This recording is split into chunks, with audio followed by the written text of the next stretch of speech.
bengenile belubengena nje ngamagruphi ngamagruphi so yenesele but esekwenze konke la ama-medical esethole nekhadi lokuklokha but kodwa bengambizi so bazalwane wathi uma ifona wayesethole umuntu e-ofisi hayi bona umuntu kade ebizwa namhlanje khona ngabulala so akaphuthume eze la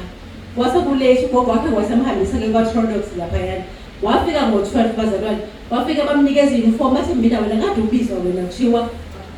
u-absent so ngizofakaza ukuthi bazalwane impela umkhuleko wenziwa kilendlu uNkulunkulu uyawuphendula kusho ukuthi kwangeke ukuba ngizanga la bazalwane kwangeke uze kwenzeke ngoba ngathi uma ngifika ekhaya ngase ngiyaphupha